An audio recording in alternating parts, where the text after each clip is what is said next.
If you want to know about the occult, this guy had some fairly extensive knowledge, Texe Marrs. Washington, D.C. was originally farmland. This was chosen, of course, by Jefferson and Washington and others to be the site of the new capital of the United States. It's interesting that they brought Pierre Lafon in. And he was a genius, no doubt about it. But in all the buildings of Washington, D.C., they're all centers of initiation. You see, when they began each building, they had to lay the cornerstone. The cornerstone laying was done with great ceremony and a great Masonic ritual. Now, it seems that most of the founders, not all of the founders of America, were indeed Freemasons. They were members of the Scottish Rite, which is the most satanic and occult of the various Masonic organizations. And they had these cornerstone layings. And there was one, of course, to begin the whole process in Washington, D.C. of building of this architecture. And every preceding building was begun with a great laying. In fact, in your hometown, there may be buildings. Go to visit your, for example, your post office buildings and see. Now, what Texe Marrs is talking about is about the God of reflection. If you take a look at all these government buildings, especially government buildings of major authority, not just in this country, but in other countries, there's always a body of water near it because this is the God of reflection. Now, I'm not going to tell you what exactly all that means because maybe Tex will say it, but here it is. There might be a plaque there, a plaque which honors the Freemasons in your town. And there might be a plaque that says the cornerstone for this building was laid by the Masons. Now, in the cornerstone, I have a painting of George Washington, who presided at the ceremony to lay the cornerstone of the U.S. Capitol building. It's interesting that he did so. Now, what happens during the cornerstone? They place various objects under the cornerstone, and then they build a building from there. The cornerstone is laid astrologically appropriately, according to the sun and the moon and the stars, in a certain way on a certain day. And construction cannot begin until that astrologically appropriate day. Now, they lay such things as all of these are items of nature. For example, sheaths of wheat and corn and other agricultural objects, because they're thanking the great goddess of nature. The goddess of nature, not Jesus Christ. And of course, they're wearing the masons who conduct these cornerstone laying activities are wearing a certain apron, a work apron. And this has certain powers because it covers the phallus of the man. You see, it goes back to Adam and Eve as well. Remember when Eve ate the poison apple or ate the forbidden fruit, the serpent, which was represented by Satan, made Adam and Eve ashamed of themselves for being naked in the Garden of Eden. And what they did was put a fig leaf on them, on their private parts, and that's what the Masonic apron represents, by the way. The Masons believe in the generative powers of the goddess, of the great architect. They believe the whole world was founded, as demonically as this sounds, but truthfully, according to Freemason ritual, by sex. By the sex act between the great goddess and God. And that began the generation of the world. Now, in this cornerstone laying, if you study history, it's a little bit more complicated than that there, Texe Marrs. All right, it's obviously the celebration, because that's why the Washington Monument is a phallus. You're going to find phallus all over the place, even at the Vatican. And if you take a look at where all this is architecturally positioned, the phallus, if you take a look at an aerial view of the Washington Monument, there's a circle around the phallus as if it is being inserted into a hole of sorts. The Congress, and this is the same as the Vatican. The Vatican has the same layout. The Vatican also with Congress, you know, the fucking Beltway, that fucking big dome building that has the god Isis on top of it. That is representative of the breast.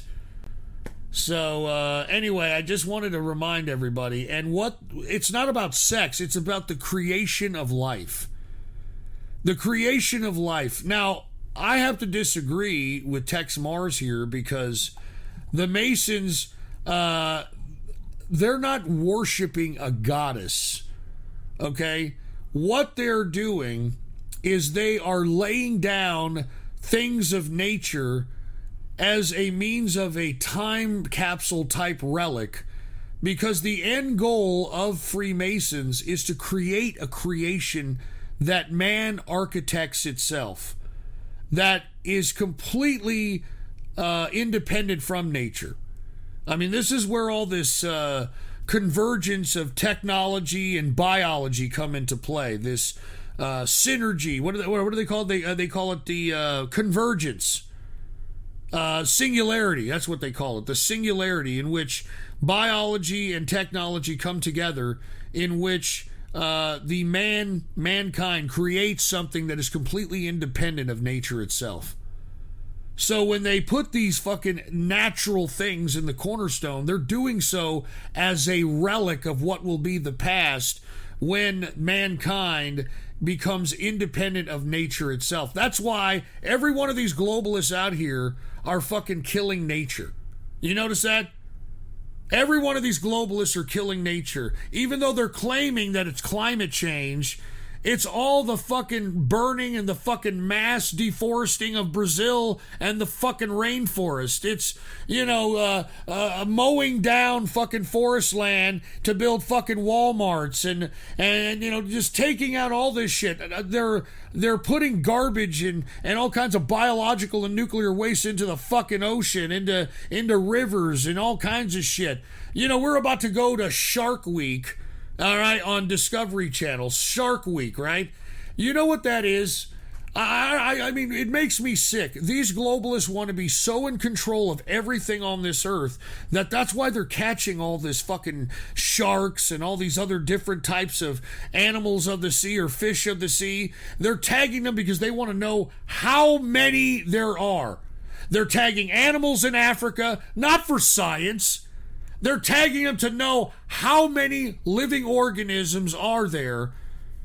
And this is what it comes down to. They want to be God. They want to be God. You will find that in Great Britain, they would take a child, an innocent child, and slay that child. And in that ritual, that horrible cornerstone laying, they would place the body of the slain child, whom they just sacrificed to the devil and to the gods of the ancients. They would place him under the cornerstone. Now you say, well, this could not have happened in America. Let me tell you something, my friends. Let me tell you something. We had the 200th anniversary a few years ago of the cornerstone laying. They redid it. They had a new ceremony, okay? And they had sort of a reenactment of the original cornerstone laying. But according to the Masonic architects, they claimed they could not find the original cornerstone. And so they simply chose a site and said, we'll make this the cornerstone. They've got all the plans. They've got all the blueprints in Washington, D.C. They know where the cornerstone was laid. I believe that with all the national and international press that was there at the time, and there were hundreds of reporters and so forth, they did not want to go under the ground into the cavities and find the bones of a slain child. That's my opinion. But I see through cornerstone laying, this is what occurs. And of course, they have these cornerstone layings throughout the world. And this is to bring prosperity, the slaying of the innocent child. Now, let's talk a little bit about Jefferson and L'Enfant and what was built there in Washington, D.C. You know, Jefferson not only helped to design, along with L'Enfant, the Capitol of the United States, but Jefferson also helped to design the Great Seal of the United States. Now, it was 1935 when Franklin Roosevelt said, "We intend to let America know that there is a reverse side of the Great Seal." A reverse side. Now, the Great Seal, of course, is the Great Eagle, and with the star above it in a cloud format. But we found out in 1935 that way back in the 1700s, they had also designed the reverse side. Why By seal? the way, we're not even flying the original flag. I mean, the original American flag is not what you know of it as, all right? And by the way, isn't it ironic when you fold the flag, you got to fold it in a triangle, huh? Why does a seal, something meant to stamp with the authority of a nation or a man who has a government office, why does a seal need a reverse side? And why was it a hidden side? Well, we found out. Take out your $1 bill, the most common currency of the United States. There you will see the hidden side of the Great Seal. And it is on the left side, the most evil according to the occult world. And there you have a great pyramid, the Egyptian pyramid. And directly above the pyramid is an all-seeing eye, and inside a triangle. That all-seeing eye is the eye of Horus, the son of the sun god, who is Osiris. What is America doing with the sign of Osiris and his son Horus and their great pyramid? Because it all leads back to Egypt, Mr. Marrs. Because the true essence of every religion that's out here traces back to Egypt. Every organization goes back to Egypt. All right? As a matter of fact, you would be surprised how integrated the old Egyptian mystery schools and symbols have been integrated into our system of life. All right? He talks about Horus. Okay, that's the eye that you see in that top of the pyramid in the back of the dollar bill. Okay, that's the eye of Horus. Okay, you see that eye, you see the pyramid all the time, correct?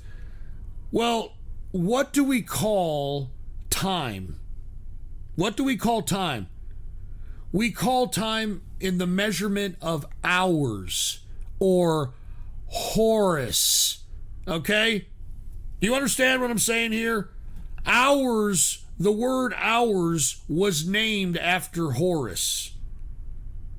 And I could tell you a whole bunch of other shit, but, I don't want to freak everybody out here. But these people that are in power, these people that are fucking, that are in charge, these fuckers are dark magicians. Very dark magicians. Did you know that the reason that we still have this original dollar bill, I have a whole bunch of them right here. We have this original dollar bill, and they have changed all the other bills several times, and yet they haven't changed this $1 bill. Why? Because this is where all the magic is, right here. All the magic. I mean, I've told you all before. Let's go ahead and take a look. Okay? Now, here's the front of the $1 bill. Now, you see George Washington because he was the first president. As a matter of fact, much like what Texe Marrs was alluding to, this guy was the master mason of this creation of this whole, American experiment. there's a little owl sitting on there. You could barely see it. You could probably see it with a magnifying glass. But there's a little owl right there. Now, that's just a little bit of symbolism for you. Okay, now let's take a look at the back here. Let's take a look at this back. Now, take a look at this. This is what Texe Marrs was talking about. This is the back of the Great Seal. Annuit coeptis and novus oro seclorum. Annuit coeptis means God has crowned our enterprise with success, and novus oro seclorum means New World Order. Okay, and there's the pyramid. You can count 13 different layers to the pyramid. All right, and then you've got the all-seeing eye of Horus here. You will have 13 leaves in this particular olive branch, I believe that it is, and you have 13 arrows. You've got, and by the way, that's a nice little six-pointed star. You see this? That's a nice little six-pointed star made out of five-pointed stars. Take a look at that. All right. I mean, I could go on and on, dude. And by the way, 13 is a big number in Masonic, in the whole Masonic trade, if you will. 13 is supposed to be an unlucky number for everybody, but yet the Masons and the people that are in charge of this world love the number 13. They love numbers like 33. There's 13 colonies. All right, there's supposedly, 13 bloodlines. You know that if you live in a building that has more than 13 floors, that if you take a look at your elevator, they don't have a 13th floor. It's so unlucky. It is such an unlucky number that they don't put 13 floors on big skyscrapers. I'm not joking. You can look that shit up. Now, the reason I'm bringing up all this magic and the reason that they haven't changed the dollar bill is because that's where all the magic is on. Okay, that's where all the magic is on right there. And also, I would like to remind you folks that in these new bills, when they renewed the bills, like I think the first time back in 1997, I think it was. Did y'all know that if you fold the 1997-98 new $5, $10, and $20 bill, that it actually, if you fold it up like a plane, it actually simulates on the bill the attack on the World Trade Center. Now take a look at this. Now, this money that you could fold up and simulate all this shit, this was done, these were re-established and reprinted in the 90s. Yet, if you fold them up, okay, as you can see, it depicts the entire World Trade Center event happening with all our fucking money. All of this. There's the $5 bill, there's the $10 bill, there's the $20 bill, there's the $50 bill, and there's the $100 bill. All right? So I'm just saying, I mean, this shit's fucking real, dude. These people that are in charge are fucking nuts. And they understand the secrets, the symbolism, the magic, everything. Everything, dude. I mean, look at this. When you fold this, it looks like a building falling down. All right, there's like the plumes of smoke. I mean, this is not a joke. As a matter of fact, if you turn the $20 over, when you fold it like this, it also shows the Pentagon. So anyway, look, I'm just trying to give you guys a heads up and let you know that, all this shit that you see, like everything from 9/11 to COVID-19 to everything, it's all planned, dude. These people are fucking legitimately controlling the world. We're in the money and the skies are sunny. Old man trouble, you are through, you've done us wrong. Anyway, the point I'm trying to make is that that's why we're suffering with so much shit that has been unprecedented in our country. You can believe what you want, okay?